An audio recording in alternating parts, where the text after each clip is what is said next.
kompresi dengan kompresor sehingga tekanannya naik, suhunya juga naik pada proses isentropik 1-2. 2-3 gas yang sudah tekanannya naik kemudian disuntikan bahan bakar di situ. Bahan bakarnya adalah solar atau gas sehingga terjadilah proses pemanasan gas pada prosesnya isobar ya. Isobar tapi temperaturnya naik. Asalnya T2 menjadi T3. Nah, gas bertekanan tinggi dan suhu tinggi kemudian menggerakkan turbin. Turbinnya digerakkan nanti menghasilkan kerja. Sebagian kerja nanti dipakai untuk menggerakkan kompresor ya. Jadi kita lihat diagram PV-nya 1-2 isentropik, 2-3 isobar, 3-4 isentropik, 1-4 isobar lagi. Diagram TS-nya 1-2 isentropik atau adiabatik, 2-3 adalah isobar, 3-4 isentropik lagi, 4-1 4-1 isobar ya. Oke, kita lihat bahwa berikutnya agak ke bawah sedikit. Oke, jadi proses 1-2 adalah isentropic compression, kerja yang membutuhkan kompresor. Kemudian proses 2-3 adalah pemasukan bahan bakar pada tekanan tetap. Kemudian 3-4 adalah ekspansi.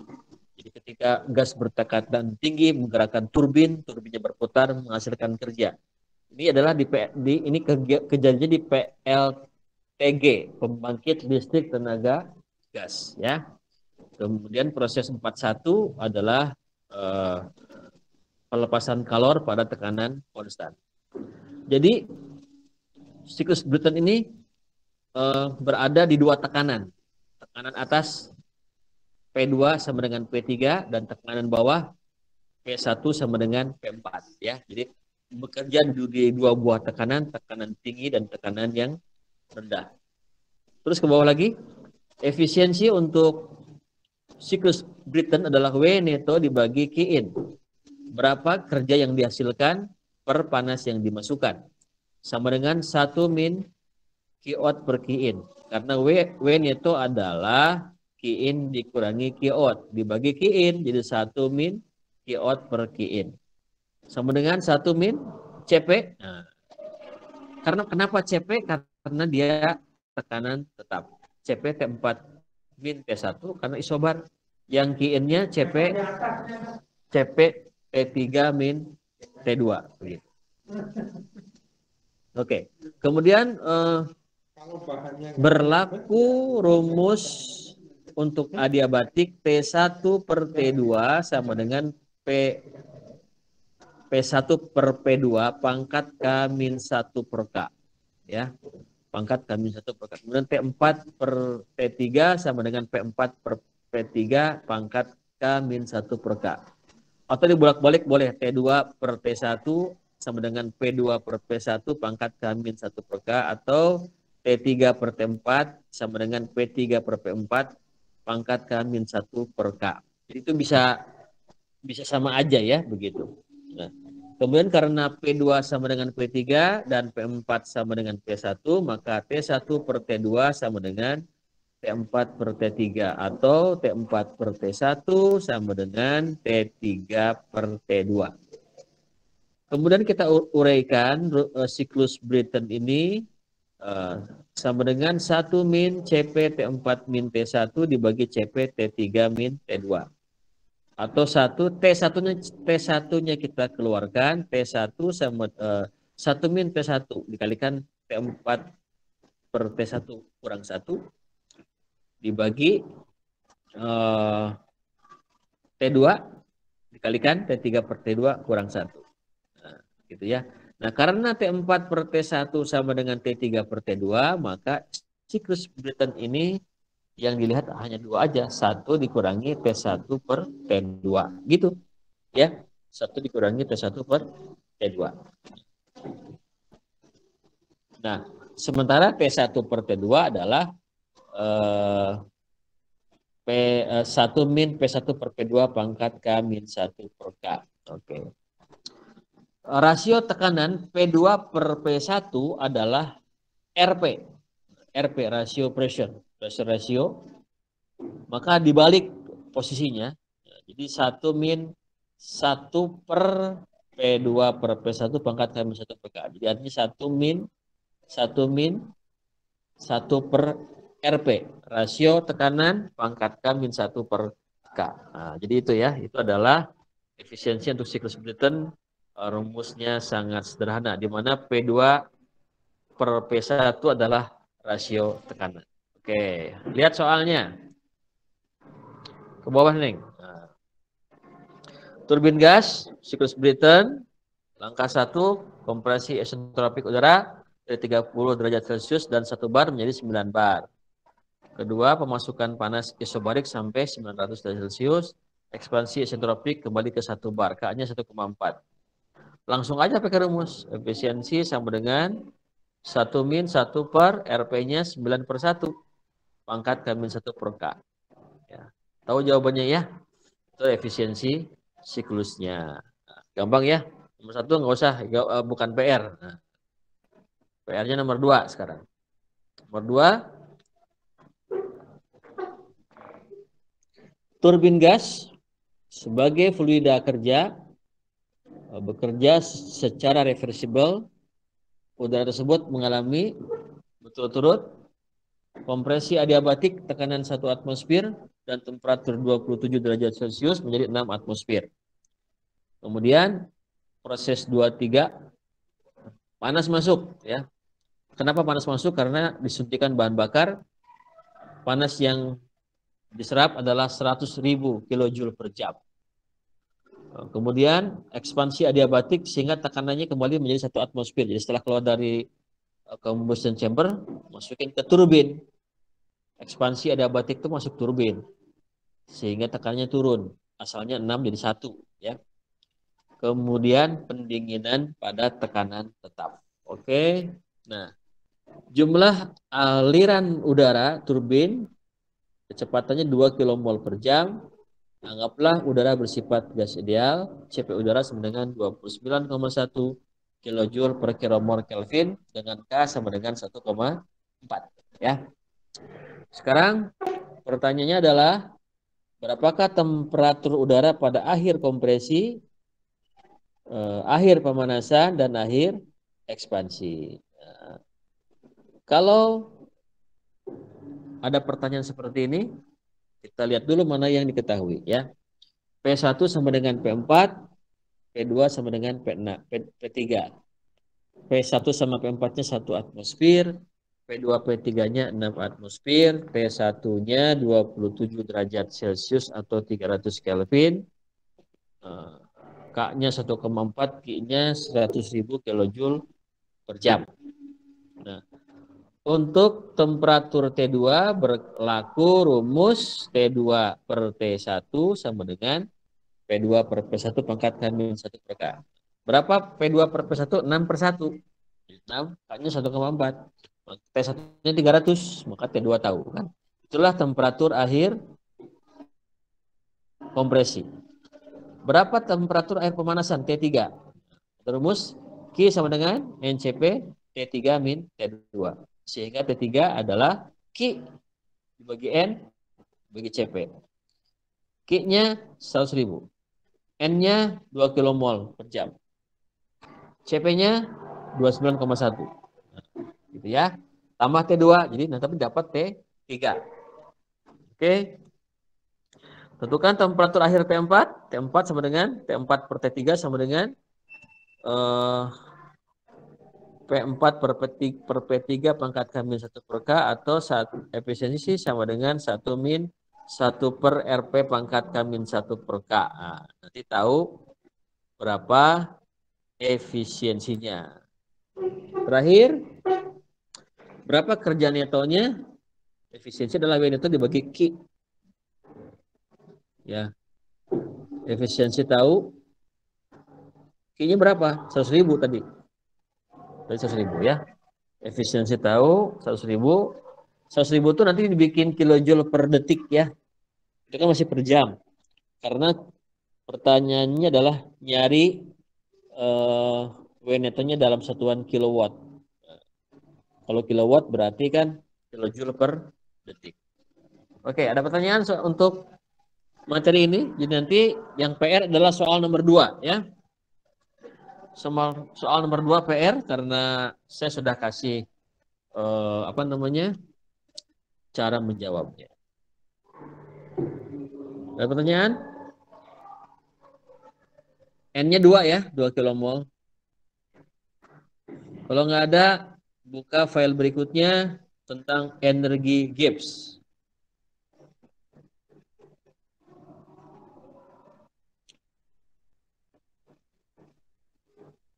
Energi Gibbs.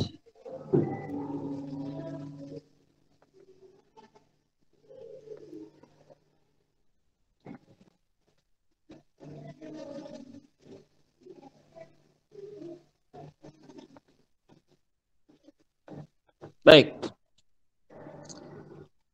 Energi Gibbs atau hukum ketiga termodinamika menjelaskan bahwa entropi dari zat kristal sempurna adalah nol pada suhu nol mutlak.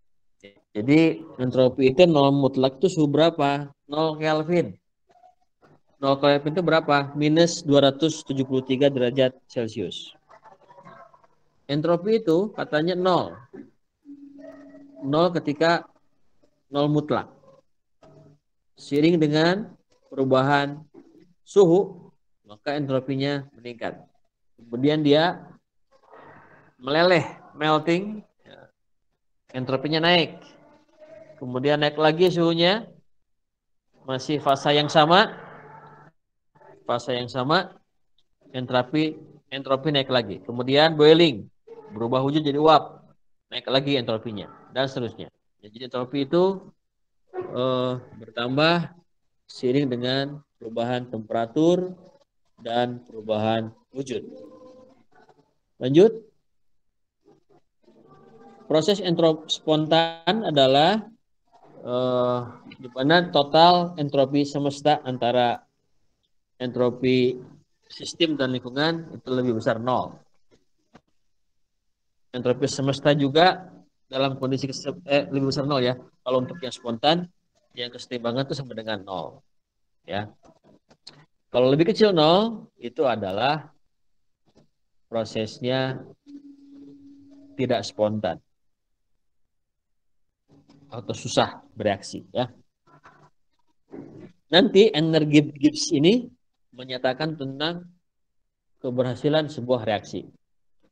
Nah, dalam rumus energi Gibbs, delta G sama dengan H dikurangi T delta S. Ya. Delta G sama dengan H dikurangi T delta S. Sebetulnya rumus ini ada sejarahnya. Cuma kan kita tidak perlulah menjelaskan detail. Nah, di sini ada ketentuan. Kalau delta G-nya lebih kecil 0, reaksinya dalam arah maju. Delta G-nya lebih besar 0, reaksinya non spontan, reaksi ini spontan dalam arah berlawanan. Ya, kalau lebih besar 0. Kalau sama dengan 0, reaksinya pada kesetimbangan. Nah, ada ketentuan. Kalau delta S semestanya lebih besar 0, prosesnya spontan. Kemudian delta S-nya lebih kecil 0, prosesnya non spontan. Kemudian untuk kesetimbangan delta S-nya sama dengan 0. Nah, berlaku untuk energi Gibbs.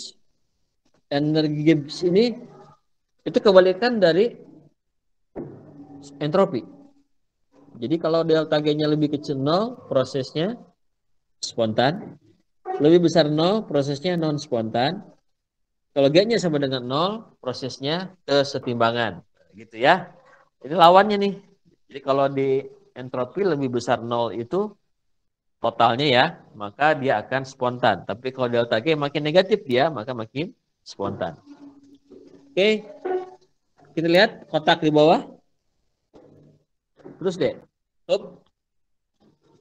Rumusnya adalah delta H delta G sama dengan H min T delta S. Ya. Jika delta H-nya negatif, delta S-nya positif, maka min delta S negatif. Maka delta G makin negatif, ya, makin negatif. Nah, maka dia prosesnya akan spontan pada semua T. Kalau delta H-nya positif, delta S-nya negatif, maka min T delta S positif. Maka delta G-nya positif semua, ya, selalu positif. Dia akan non spontan pada semua temperatur. Kalau delta H-nya positif, delta S-nya positif, tergantung, ya. Berarti min T delta S-nya negatif. Nah, nanti kuat-kuatan tuh. Bisa positif, misalnya negatif. Nah, dia akan spontan pada suhu tinggi, karena tinggi itu menyebabkan negatif. Dan non spontan pada T rendah. Begitu pula kalau misalnya delta-nya negatif, delta S negatif, maka min T delta S selalu positif. Delta G-nya bisa positif, bisa negatif. Nah, makanya spontan pada temperatur rendah dan non spontan pada temperatur tinggi. Jadi gitu ya. Delta G ini adalah untuk mengukur ukuran tentang keberhasilan sebuah reaksi. Lanjut. Oke. Contoh ada beberapa persamaan yang menunjukkan tentang spontan dan tidak spontannya reaksi. Contoh, jika delta H-nya positif, delta S-nya positif, berarti min T delta S-nya negatif. Ya. Dia akan negatif jika T-nya temperatur tinggi. Jadi kalau T-nya temperatur tinggi, maka dia akan spontan. Dan pada saat temperatur rendah, maka dia akan reaksi akan berjalan ala berlawanan. Begitu ya. Kalau delta hanya positif, delta S negatif, delta G selalu positif. Maka reaksi tersebut spontan pada arah berlawanan, gitu. Ya. Kalau delta hanya negatif, delta S positif, delta G akan selalu negatif, maka reaksi akan spontan. Sebaiknya kalau W-nya negatif, delta hanya negatif, delta S-nya negatif, maka delta G-nya akan spontan pada suhu rendah, ya. Tapi kalau pada suhu tinggi, spontannya pada arah berlawanan. Itu adalah logika ya, logika beberapa reaksi kimia yang kalau kita belajar tentang itu, ternyata juga ada beberapa syarat yang harus dipenuhi. Baik, delta G sama dengan delta H, T, delta S. Energi bebas dihitung juga dapat dengan menggunakan persamaan fungsi keadaan ya, dan energi bebas produk dan reaktan.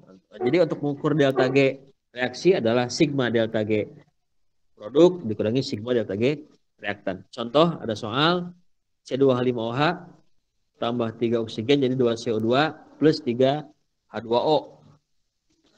Agak ke atas sedikit ya. Terus. Bukan ke atas, ke bawahnya deh. Nah, hop. Contoh etanol ditambah oksigen jadi 2 CO plus 3 H2O. Nah, gimana ngitung energi Gibbs-nya? 2 kali produknya itu adalah CO2 dan 3H2O. Sigma delta G produk dikurangi sigma delta G reaktan. Jadi 2 kali minus 394,4, 3 dikali minus 228,6 sesuai dengan jumlah koefisien reaksinya. Kemudian dikurangi 1 kali entalpi delta G-nya etanol tambah 3 kali delta G-nya oksigen. Oksigennya 0 harganya ya. Maka energi Gibbsnya minus 1299,8 kilojoule. Jadi untuk energi Gibbs ini adalah ukuran untuk menunjukkan ukuran kespontanan sebuah reaksi. Oke, lanjut ke gambar berikutnya. Oke, di pabrik semen ada proses namanya kalsinasi. Kalsinasi ini CaCO3 terurai menjadi CaO plus CO2. Itu proses kalsinasi. Proses kalsinasi itu berlangsung di temperatur tinggi, sekitar 1200 derajat Celcius. Antara 1000 sampai 1200 lah begitu. Kenapa proses kalsinasi ini tidak bisa berlangsung di suhu rendah? Karena kalau kita hitung delta G-nya, delta H-nya 177,8, delta S-nya 160,5, maka delta G sama dengan H min T delta S. Pada suhu 25, delta G-nya 130. Delta G-nya positif, berarti reaksinya adalah tidak spontan atau tidak bereaksi. Nah, kemudian kalsinasi ini baru berlangsung kalau temperaturnya 835. Itu delta G-nya baru 0 tuh. Baru 0. Ya, baru 0. Nah, kemudian dia akan negatif kalau suhu reaksinya dinaikkan. Ya. Makanya di pabrik semen itu proses kalsinasi sekitar 1200. Kalau 835 masih belum bisa ngapa-ngapain, belum bisa direaksikan karena memang apa namanya? Ada energi aktivasi yang harus dilewati. Nah, sehingga di pabrik semen itu berlangsung di temperatur 1200 derajat Celcius. Ya. Sebetulnya suhu 900 bisa, cuma agak lambat. Suhu 1500 juga bisa, cuma butuh energi lebih besar. Makanya dicari temperatur optimum, yaitu di suhu sekitar berapa? 1200 ya. Nah, jadi itu angkanya mulai negatif. Angkanya mulai negatif, tapi tidak membutuhkan energi yang lebih besar. Ya. Oke, ada pertanyaan untuk energi Gibbs ini. Jadi energi Gibbs ini biasanya ukuran tentang kespontanan sebuah reaksi. Tapi yang diamati cuma sistemnya aja, tidak dengan lingkungannya. Ada pertanyaan nggak?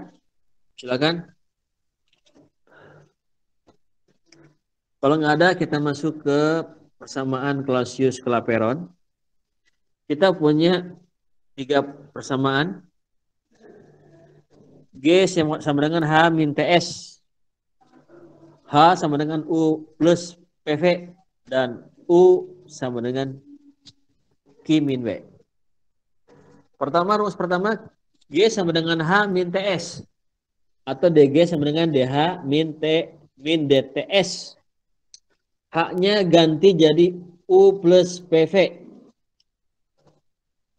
Sehingga delta H sama dengan delta U plus DPV. Begitu ya. Kemudian si U-nya ganti jadi Q min W. Sehingga DU sama dengan DQ min DW. Kalau persamaan itu kita modifikasi, delta GH min T min DTS, delta GU plus DPV min DTS, itu diurai. DU itu apa? Q min W atau Q min DQ min DW. Kemudian DPV min TDS. Kalau kita uraikan, lanjut berikutnya. Halaman berikutnya. Terus agak ke atas. Oke. Maka Q-nya ganti jadi TDS. W-nya min PDV. Kemudian dalam kurung DPV maka direferensialkan bergantian PDV plus VDP. Kalau bentuknya entropi dan temperatur, min TDS min SDT. Mana yang saling menghilangkan? Yang paling menghilangkan adalah TDS dengan PDV. Itu ya. Sehingga DV sama dengan VG VDP min SDT. Oke ya. Nah, pada volume konstan di mana dP-nya sama dengan 0, maka delta G sama dengan PDV min SDT. Pada tekanan konstan yang 0 adalah dP-nya karena isobar ya. dG min SDT. Pada temperatur konstan dt-nya yang 0, delta G sama dengan VDP. Nah, gitu ya. Baik. Itu kita simpan dulu. Rumus itu kita simpan dulu, kita akan melihat fenomena keseimbangan uap cair. Ketika kita memanaskan air di atas kompor, ketika air itu mendidih, maka terjadi keseimbangan uap cair. Keseimbangan uap cairan ketika kita mendidihkan air sampai terbentuknya gelembung begitu ya. Maka berlaku keadaan DGG sama dengan VG kali DP min SG DT. G kecil itu menunjukkan adalah uap atau gas ya. Begitu pula dengan DGF. DGF adalah energi bebas dalam fase cairan. DGF sama dengan VF DP min SDT. Nah, gitu ya. Nah, karena kesetimbangan uap cair, maka DGG sama dengan DGF. Masukin angkanya. VG DP min SGDT sama dengan VG DP min SFDT. Nah, gitu ya. Kita kelompokkan. DP terhadap DT ketemu SG min SF dibagi VG min PF. Itu adalah rumus sederhananya. Terus ke atas.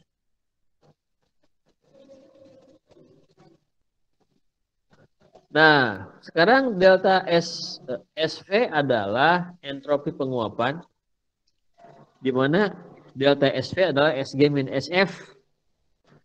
SG itu fase uap, R itu fase cair ya. Kecil tapi. Kemudian delta G SV sama dengan dQ per T atau sama dengan HV per T. Karena HV adalah kalor panas perubahan. Ya. Jadi delta SF-nya sama dengan dQ per T sama dengan HV per T. Oke. Delta SV kita simpan dulu. Kemudian uap air itu kalau dididihkan itu bisa meningkat 600 kali lipat volumenya daripada cairannya. Maka delta V sama dengan VG min VF.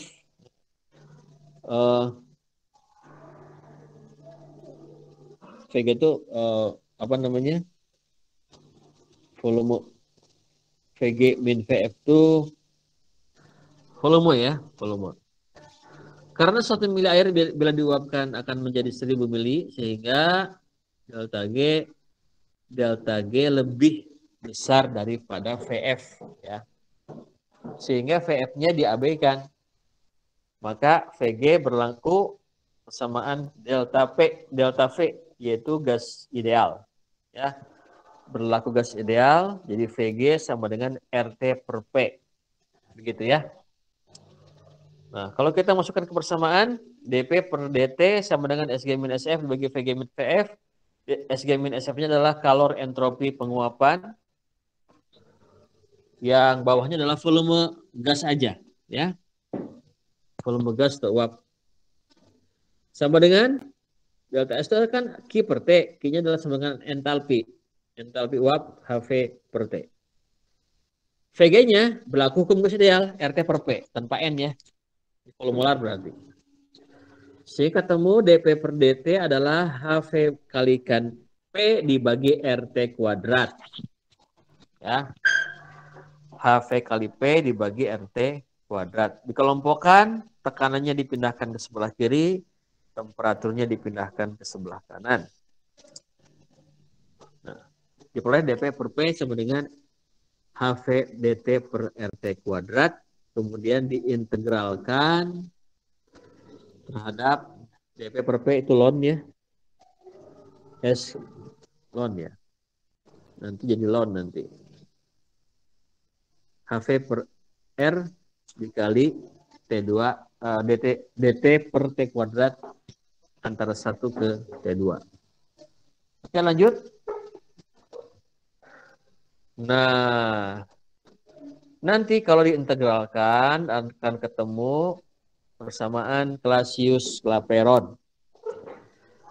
Ln P2 per P1 sama dengan min HV per R dikalikan seperti 2 min seperti 1. Ya. Itu adalah persamaan Clausius-Clapeyron yang sudah kita kenal. Hubungan antara tekanan dengan temperatur itu seperti ini. Ini diturunkan dari fenomena adiabatik, ya. Oke, kita lihat soal. Konsentrasi propan P menjadi B, bensin dapat berlangsung melalui 2 jalur. Jadi ada proses konversi propen menjadi bensin 2 jalur. Yang pertama jalur hidrogenasi 2P sama dengan B2P menjadi, sebentar ya.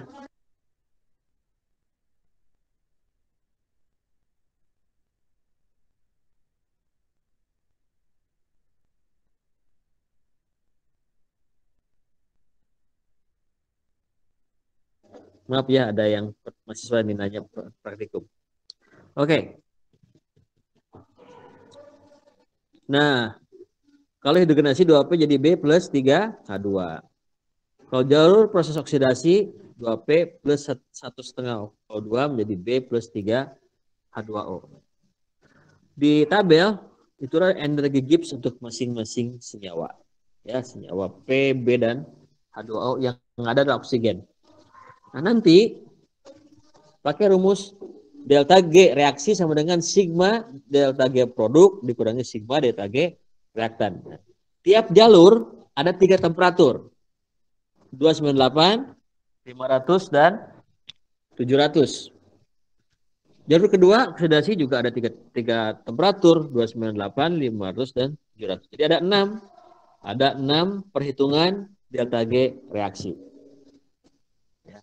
Mana yang paling memungkinkan, mana yang paling negatif. Nah, gitu ya. Yang paling negatif adalah yang paling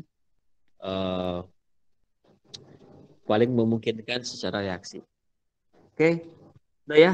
Tapi ini bukan PR, dijalani aja ya. Nomor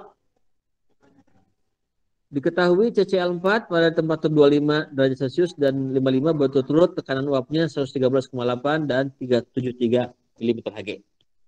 Hitung harga entalpi perubahan fasa CCl4 dalam kalori per mol. Jadi hitung H ya, HV ya. T1-nya 25, 298, T2-nya 55, 328, P1-nya 113,8, P2-nya 373 mmHg. Pakai rumus ln P2 per P1 sama dengan min HV per R seperti 2 min seperti 1. Nanti R tahu. Ya. P2 tahu, P1 tahu, T2 tahu, T1 tahu. Nanti ketahuan berapa HV-nya. Berapa HV-nya. Ya. Berapa HV-nya. Nah, nanti dari jawaban nomor 2 itu gunakan untuk nomor pertanyaan 2B. Misalnya P3 260 mmHg berapa T3-nya? Gunakan rumus ln P3 per P2 sama dengan min HV per R min HV per R dikalikan seperti 3 min seperti 2. Nah, nanti T2-nya ambil yang 55 atau 329, temperaturnya 373 mmHg. Jadi pakai apa namanya? Data ke kanan ya. Nanti HV digunakan jawaban A, maka T3 akan tahu. HV-nya gunakan pakai jawaban yang A. Oke? Baik, tapi ini bukan PR ya. PR-nya nanti aja. Bukan yang ini. Berikutnya, nomor 3. Saya harus sambil jalan-jalan karena ngantuk. Kalau ngantuk nih saya udah siang gini kan ngantuk pasti. Anda jangan ngantuk ya. Kuliah jangan ngantuk. Ntar lagi selesai kok. Baik, berikutnya adalah gas metan dibakar oleh oksigen menjadi CO2 plus H2O. Jika diketahui harga perubahan entropinya adalah min 242,2 Joule per mol Kelvin dan perubahan entalpinya minus 890,4 kJ per mol, hitung berapa perubahan energi Gibbs pada suhu 25. Nah, pakai nanti DG sama dengan DH min TDS ya. Min TDS. Oke. Nanti delta H-nya dijadikan Joule karena delta S-nya Joule juga. Jadi 890/400 dibagi 424,2. Min ya. Jadi min 890 minus 890/400 Joule per mol. Min T-nya 25, 298 dikalikan DS.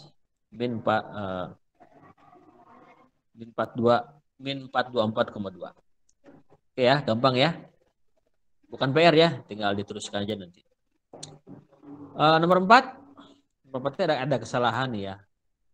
Jika diketahui delta S plus 160,4 Joule per mol Kelvin dan deltanya 178 kJ per mol, pada suhu berapakah reaksi di atas dapat berlangsung spontan?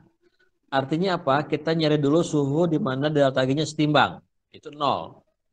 Kalau 0 nanti DH sama dengan TDS. Maka T sama dengan DH per DS. Cuma ini salah nih. Ini salah soalnya ini pertanyaan nomor 4 ini untuk pertanyaan nomor 3.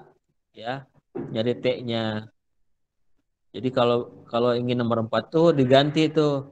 DH-nya jadi 178.000 dibagi 160,4 ya.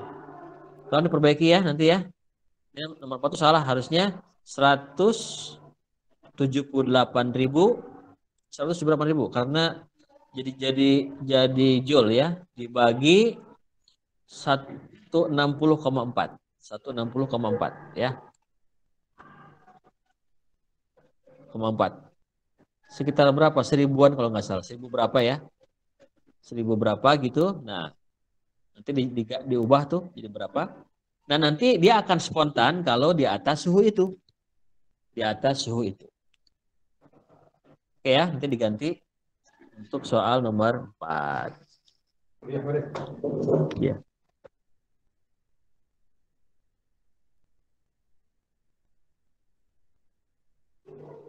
Baik, nomor 4 itu masih latihan, belum. Nah, nomor 5 baru PR ya, nomor 5 PR. Nomor 5 itu ada data suhu 20, tekanan uapnya 19, suhu 30, tekanan uapnya 29,5, suhu 40, tekanan uapnya 41, suhu 50, tekanan uapnya 62 cm3. Hitung mana berapa panas penguapan molar. Nah, menghitungnya adalah dengan merata-rata, memasangkan ya, pakai persamaan Clausius-Clapeyron ya, temperatur 20 atau 293 Kelvin dengan 30303 Kelvin. Ln P2 per P1 sama dengan min HV per R dikalikan 1/T2 min 1/T1, di mana tekanannya 19 cm Hg dan tekanan keduanya 29,5 ya. Nanti tahu berapa HV. Nanti ketiga pasangan ini diambil HV rata-rata. Sebetulnya bisa sih pakai grafiknya. Cuma harus diturunkan, dijelaskan grafiknya. Mendingan di rata-rata aja. Anda pasangkan 20 dengan 30 ketemu HV, 30 dengan 40 ketemu HV, 40 dengan 50 ketemu HV. Di mana R-nya pakai, kalau R-nya satuannya apa? R satuannya dipilih aja. Oh ya, 1,987 kalori. Nanti HV-nya satunya kalori per mol ya. Dari HV itu ada pertanyaan B. Nah, ini PR nanti ya. Titik didihnya pada ruang bertekanan 1 atmosfer. Berapa titik didih kalau ruangannya 1 atmosfer? Di mana 1 atmosfer adalah 76 cm Hg. 76 cm Hg berarti dia di dekat 62 kan? Anda nanti T berikutnya di atas 50 berarti. Kalau 50 derajat 62 berarti kalau 76 berarti di atas 50. Nah, cari pakai persamaan Clausius Clapeyron ya. Kemudian berapa tekanan uapnya jika suhunya 45? Antara tekanan uapnya 45 itu antara suhu 40 dengan 50. Dicari, diambil aja salah satu. Mau yang diketahuinya diambil salah satu. Nah, nanti tahu berapa tekanan uap pada suhu 45. Itu PR nomor 5 ya. 5 PR. 1 2 3 4 bukan PR. Nah, gitu ya. Oke. Nomor 6. Nomor 6 PR juga ya. Titik didih normal etanol pada data tekanan 1 atmosfer 78,3 derajat Celcius. Kalau penguapannya adalah 38,9 kJ per mol atau 38.900 Joule. Nah, sekarang sampai berapa tekanan diturunkan jika menginginkan etanol mendidih suhu 25? Etanol kan kalau normal tekanannya kan 1 atmosfer mendidih suhu 78. Kalau ingin mendidih suhu 25 kan harus diturunkan tekanannya. Anda cari berapa tekanannya? Pakai rumus Clausius Clapeyron tadi ya. 5 6 PR ya. 7 sekarang. Nomor 7 sama ya. Caranya dengan soal nomor 6 tapi bukan PR lah. Bukan PR ya. Sama gunakan pakai rumus Clausius Clapeyron. Nomor 8 tentukan delta G reaksi pada reaksi berlangsung pada temperatur 298 Kelvin. Apakah reaksi tersebut spontan atau tidak? Anda hitung dulu, kan delta G sama dengan delta H min T delta S. Delta H reaksinya cari. Delta S reaksinya cari. Nanti dimasukkan ke persamaan delta G, H min T delta S. Kalau negatif dia prosesnya spontan.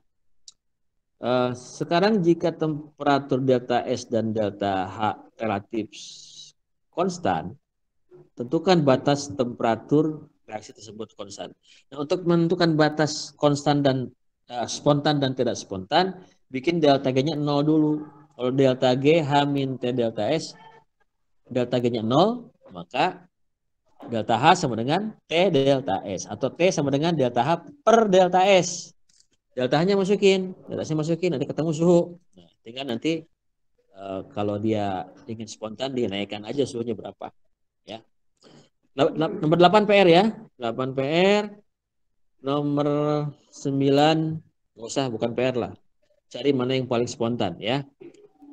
9 nggak usah. 10. 10 juga sama ya. 10 cari yang paling negatif.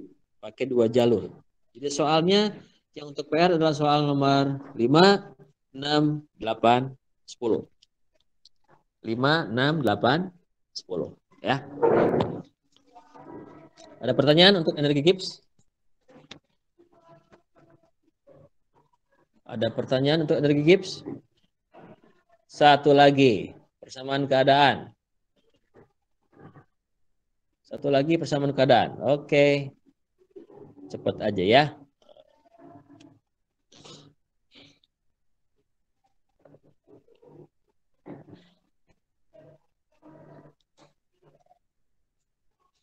Oke.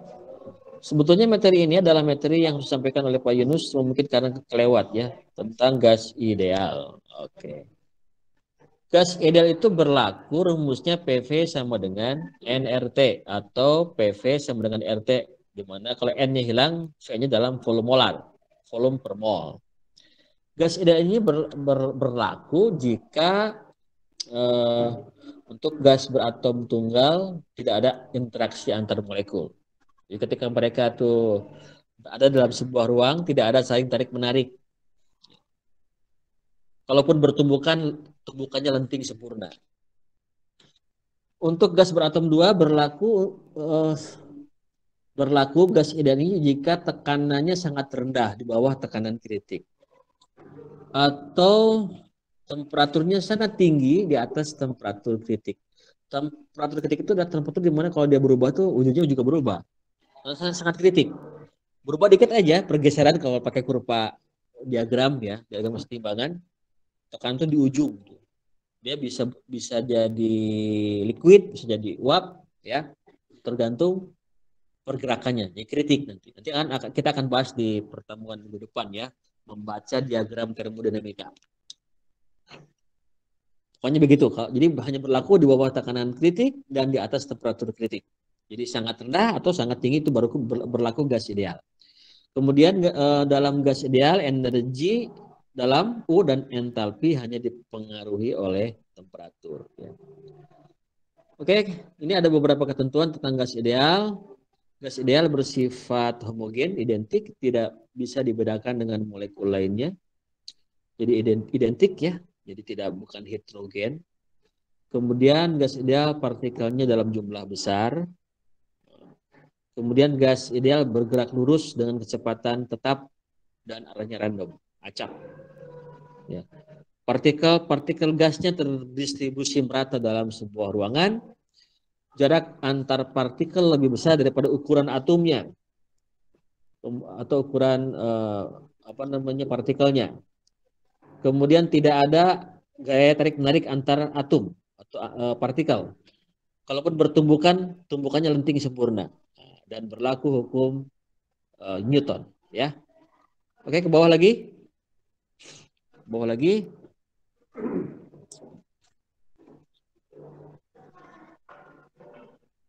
Terus. Menurut hasil percobaan, semua gas pada temperatur tinggi dan tekanan rendah cenderung gas ideal. Berlaku PV sama dengan nRT. Ya. Walaupun tumbukannya lenting sempurna. Gitu. Nah, cuma tidak ada gas yang betul-betul ideal, maka ada beberapa faktor koreksi yang disebut dengan gas nyata. Ya. Oke, gas nyata nomor 1, persamaan van der Waals. Van der Waals, terus bawah lagi, D.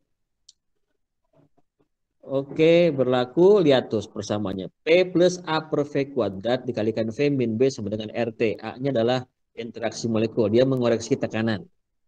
Dan B-nya mengoreksi volume. Di mana A sama dengan 27 kalikan R kuadrat kalikan temperatur kritik kuadrat dibagi 64 PC. B-nya sama dengan RTC dibagi 8 PC. Itu nanti harga TC dan PC diambil dari tabel termodinamika. Ya, itu adalah persamaan van der Waals. Yang kedua adalah faktor compressibility, Z. Ya, Z itu sama dengan PP per RT. Z itu 1 kalau gas ideal. Kalau tidak ideal, Z-nya tidak sama dengan 1, di mana nanti Z-nya dicari dari grafik PR terhadap TR. Ya. PR itu tekanan tereduksi, TR temperatur tereduksi. Nanti ada contoh soalnya ya, PR sama dengan P per PC, TR T per TC, temperatur reduction. Yang ketiga adalah persamaan virial, atau nanti pakai matematika deret itu ya, untuk mencarinya ya. Nah, itu harus pakai numerik, analisis numerik pakai komputer. Tapi ini mengenal aja ya. Lanjut, berikutnya. Ada persamaan tentang Reddick-Wong. Lihat tuh, persamaannya panjang seperti itu. Wah, yang dikoreksi lebih banyak ya. Tahun 49. Ada juga persamaan Reddick-Wong-Swift. Oh, lebih kompleks lagi. Ada juga persamaan Peng-Robinson. Wah, lihat tuh. Ya, saya tidak akan bahas inilah. Terlalu rumit ya. Nanti ada lagi persamaan namanya Benedict Webb-Rubin, persamaan Berthelot, persamaan Lee Erbar Edmister. Wah, itu udah. Jangan terlalu detail ya. Itu hanya mengenal aja. Terus ke bawah. Ke bawah terus. Ini tabel termodinamika ya. Tekanan kritik, temperatur kritik, TC temperatur kritik. Ya, itu nanti akan kita gunakan ketika kita menghitung persamaan gas non ideal. Oke, contoh soal. Contoh soal ya. Lihat. Contoh soal. Tentukan volume 1 mol amoniak pada temperatur 500 derajat Celcius dan tekanan 11 atmosfer. Gunakan persamaan gas ideal, kedua persamaan van der Waals, ketika pakai compressibility chart ya. Kalau gas ideal P sama dengan RT per P. Ini dalam volume molar. Kalau N-nya hilang ini persatuan mol. Masukin angkanya ketemu 5,766 liter per mol. Nah, gitu ya. Itu kalau pakai gas ideal. Sekarang kalau pakai van der Waals, P plus A per V kuadrat dikalikan V min B sama dengan RT. Di tabel tekanan kritiknya amoniak 111, temperatur kritiknya 405,6. Masukin tuh ke rumus nyari A dan B. Nanti ketemu P-nya 11 tambah 4,209 per V kuadrat dikalikan V min 0,03748. Itu B-nya ya. RT, nah, masukin ketemu 63,425. Nah, karena persamaannya sangat kompleks, kita agak susah nih. Harus pakai trial and error. Lebih cepat pakai Excel tuh. Jadi masukin angka satu-satu. Nanti ketemu yang pas berapa. Nah, cuma kalau ingin lebih agak praktis sedikit, gunakan interpolasi. Ya. Pertama kita tebak dulu. Volumenya misalnya 5,7 ketemu RT-nya 62,021.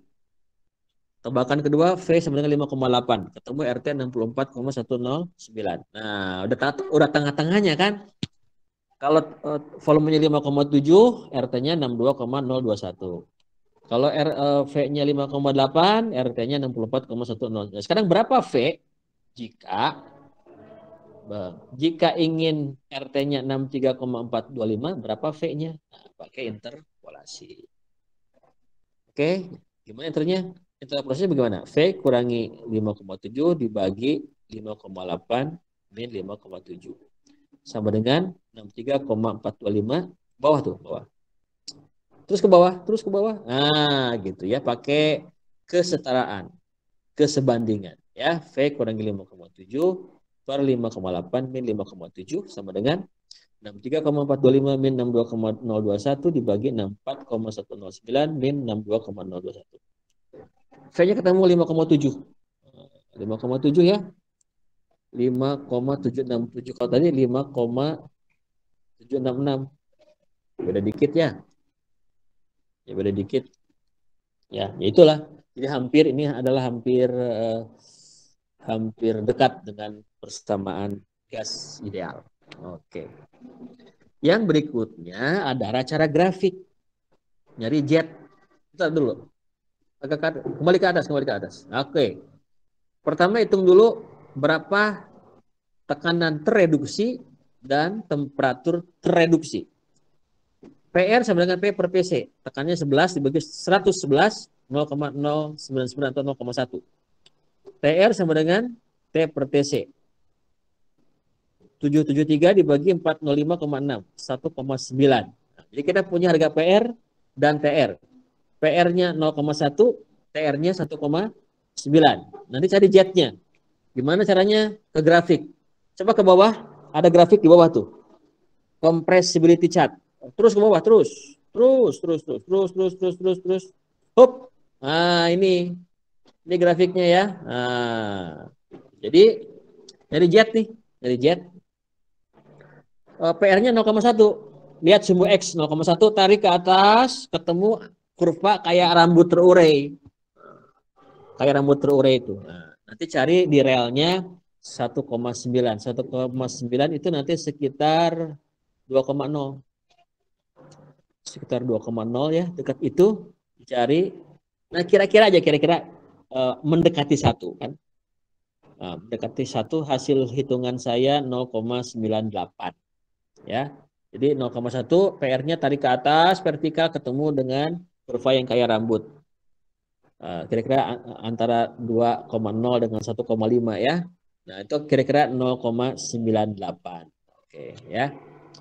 Itu kurvanya ya. Coba kembali ke soal tadi ke atas. Ke atas tadi. Nah, stop. Stop. Nah, 0,98 jetnya nanti masukin ketemu V-nya 5,65 liter per mol. Beda ya.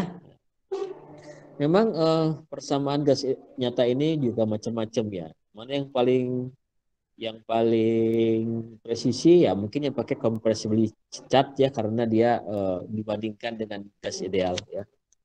Ada temperatur tereduksi dan tekanan tereduksi. Oke, latihan soal sekarang. Latihan soal nomor 1. Batu kapur di sebuah lokasi mengandung CO2 72% berat. Ya. Kalau batu kapurnya 150 ton, oh, gini, batu kapurnya mengandung CO3 72% berat.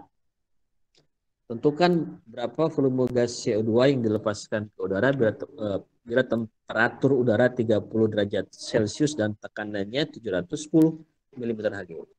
Gunakan persamaan gas ideal, Van der Waals, dan compressibility chart. Ya. Jadi CO3-nya 72%, kalikan 150.000 kg atau 108.000 kg.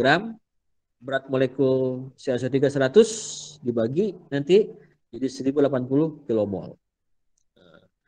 Itu N-nya ya, itu N-nya tuh. Itu N-nya. Sekarang pakai volume molar dulu ya. Pakai volume berapa volume persatuan mol. Nah, masukin V sama dengan RT per P, R-nya 0,08205, T-nya 303 Kelvin, P-nya 710 atau 0,934 atmosfer.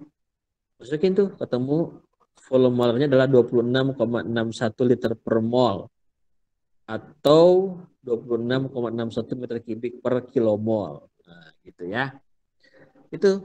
Jadi kalau nanti batu kapurnya 1008 kilomol, nanti ketahuan berapa meter kubik gas yang dihasilkan. Oke ya. Nanti Van der Waals juga caranya sama, compressibilitas caranya sama. Tapi bukan PR ya. Hanya kenal aja. Nomor 2 sekarang. Nomor 2. Oke. 1 kilomol gas CO diekspansi secara isotermal pada temperatur 527 sehingga volumenya berubah dari 50 liter menjadi 100 liter. Tentukan kerja ekspansi jika menggunakan gas ideal. Kedua, jangan menggunakan Van der Waals. Kalau gas ideal, W sama dengan PDV, sama dengan RT per VDV, RT ln V2 per V1. Masukin angkanya, ketemu nanti. Ya, berapa W-nya. Kalau pakai Van der Waals, kita lihat persamaannya agak kompleks. P plus A per V kuadrat ya, bukan V2 atau V kuadrat, dikalikan V min B sama dengan RT. Kalau maka P-nya adalah RT dibagi V min B min A per V kuadrat. Itu kuadrat bukan 2 ya. Kuadrat tuh. Maka W sama dengan PDV, nah gitu betul. Nah, diperbaiki ya. Nah, W sama dengan PDV. Oh, ini yang bawah enggak, Dek? Yang bawah enggak? Nah, yang bawah enggak? W sama dengan PDV itu kalau di integralkan ya. Maka W sama dengan RT ln V2 min B per V1 min B, di mana V2 di sini adalah keadaan volume 2 terhadap volume 1 ya. Ditambah A kali 1 per V2 min 1 per V1. Kuadratnya hilang karena diintegralkan. Nah, gitu ya. Kuadratnya hilang karena diintegralkan. Nggak pakai kuadrat ya, karena hasil integral tuh ya. Coba aja nanti pakai integral. Kalau A per V kuadrat DV, itu nanti akan jadi A seper V2 min seper V1. Oke ya. Nomor 2 bukan PR, bukan. Hanya keterangan aja ya. Nomor 3. Nah, nomor 3 ya. Gas alam berisi amoniak, metan dari pabrik PGN ya, dialirkan ke pabrik pupuk urea melalui instalasi perpipaan. Laju alir gas metan keluar dari pabrik gas PGN 500 pesik, temperaturnya 85 derajat Fahrenheit. Dan flow meter terbaca 10.000 feet kubik per hari. Itu gas yang dilepas dari PGN. Kemudian disalurkan lewat pipa mungkin berkilometer ke pabrik urea. Nah, di pabrik urea itu gas itu diterima Beda tekanannya. Tekanannya 1 atmosfer, temperaturnya 60 derajat Fahrenheit. Berapa flow meternya? Berapa laju dalam flow meternya? Nah, gitu ya. Ini dikerjakan bisa pakai gas ideal dulu atau pakai compressibility chart. Oke, kita lihat. Gas dari PGN ke pabrik pakai pipa. Dari PGN tekanannya 500 pesik atau 514 psia. Psia ya tuh 514,7 ya. Atau 34,97 atmosfer. Temperaturnya 85 derajat Fahrenheit tambah 460 545 Rankine ya. V1-nya 10.000 feet kubik per hari. Oke. Terus berikutnya, oke. Pabrik pupuk diterima 1 atmosfer. Temperaturnya 520 Rankine. Berapa V2? Nah, berapa V2? Nah, R itu adalah V1 V1 per T1. Atau R sama dengan V2 kali V2 per T2. Maka P1 V1 per T1 sama dengan P2 V2 per T2. Maka V2 sama dengan V1 dikalikan P1 per P2 dikalikan T2 per T1 dikalikan titik koma tuh di situ ya, titik koma. Coba nah di situ. Bukan, di bawahnya, di bawah. Setelah nah di situ sebelum V2. Yang bawah, Dek. Nah, di situ. Atau di spasi nggak apa-apa ya. Nah, maka V2 V1-nya 10.000 tuh.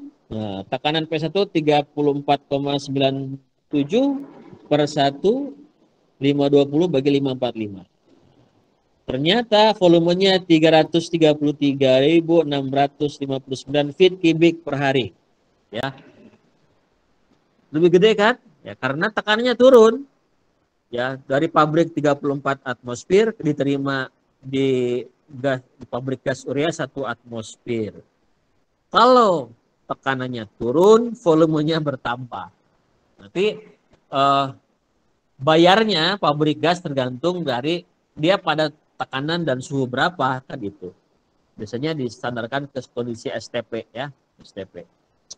Nah, kalau nanti pakai compressibility chart, maka nanti dikalikan V2 sama dengan V1 per V2, Z2 per Z1, T2 per T1, di mana Z2 dan Z1 dicarinya kayak tadi ya, kayak tadi menggunakan grafik compressibility chart. Tapi nomor 3 bukan PR. Bukan, nanti kebanyakan PR-nya ya. Oke, nomor 4. Nomor 4. Nah, ini menarik nih, menarik. Nomor 4 ini ya.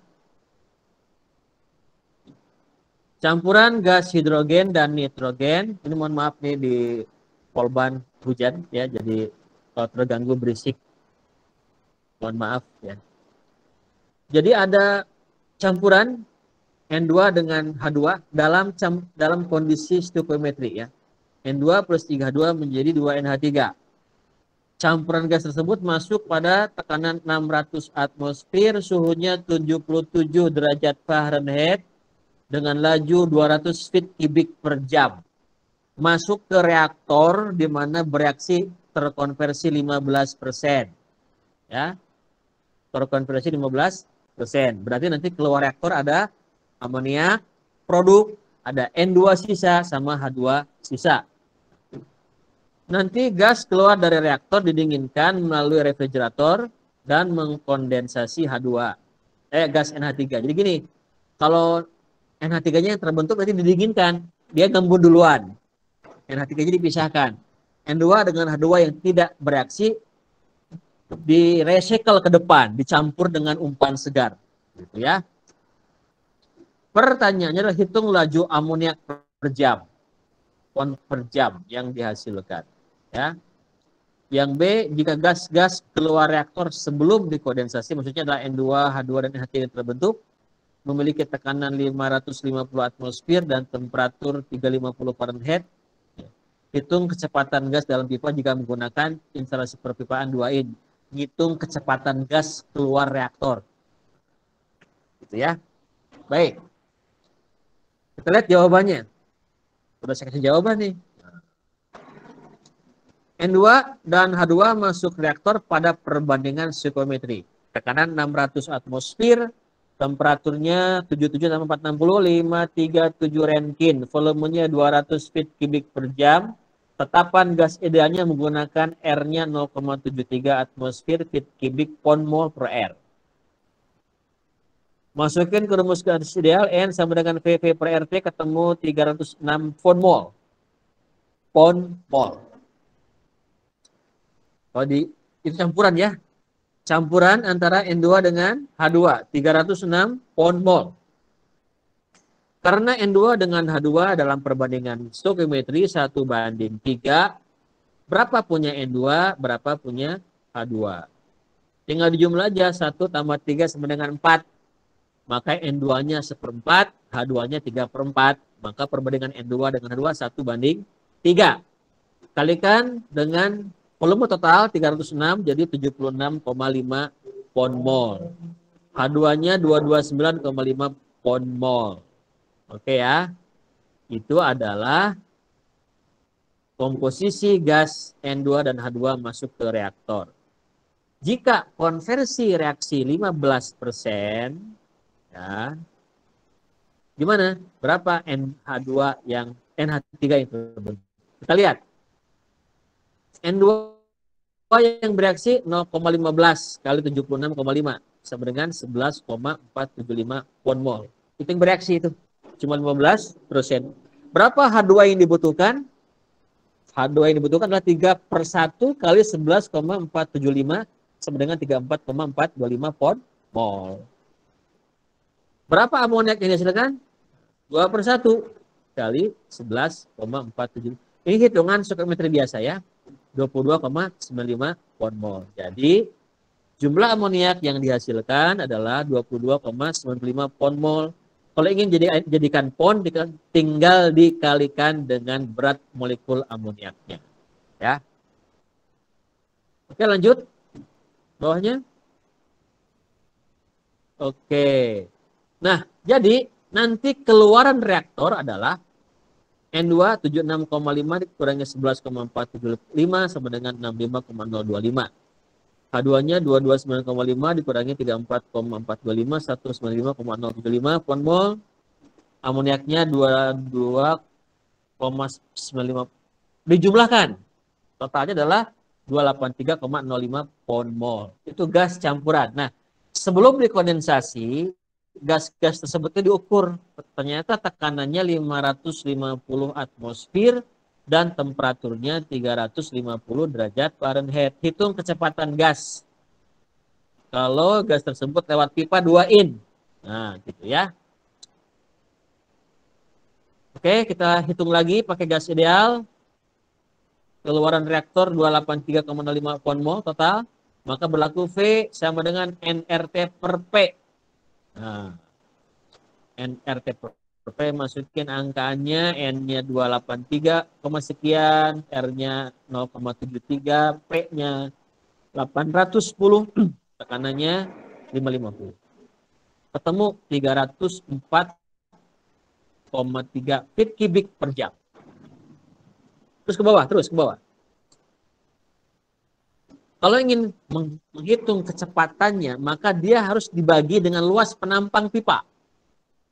Luas penampang pipa itu kan 2 in. 1 feet 12 in. Maka diameternya adalah 2/12. 0,1667 feet. Ya. Luas penampang pipa adalah 1/4 VD kuadrat. 1/4 V, D-nya 0,1667 feet dikuadratkan. Ketemu 0,0218 feet persegi. Maka kecepatan gas adalah volume kubik dibagi luas penampang, ya, jadi 304,3 feet kubik per jam dibagi luas penampang pipanya 0,0218 feet persegi, ketemu 13.958,7 feet per jam. Kenapa feet? Karena tadi feet kubik dibagi feet persegi, jadi feet per jam. Kemudian kalau ingin dihitung per detik, jadi dibagi 3.600, 3,877 feet per detik. Gitu ya. Udah selesai nih. Menarik kan? Menarik ya? Oke. Nomor 4 PR, ganti konversinya 20%. Nomor 4 PR, ganti konversinya 20%. Ya. Udah nggak apa-apa, nanti aja. Gantinya nanti.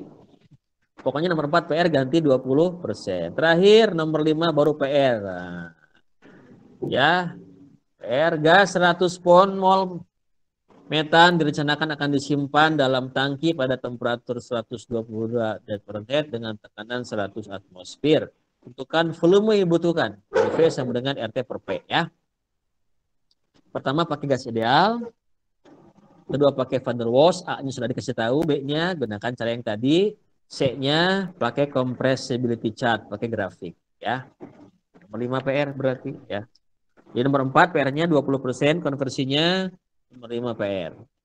Oke, kembali ke atas tadi bahwa yang turbin gas soal nomor 2. Yang energi Gibbs soal nomor 5, 6, 8, 10. 5, 6, 8, 10.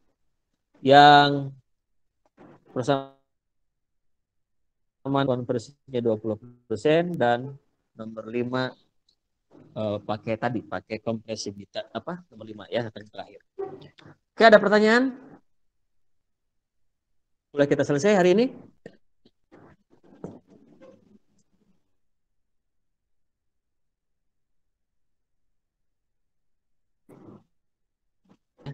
Dikumpulkannya nanti aja kalau sudah terkumpul semua.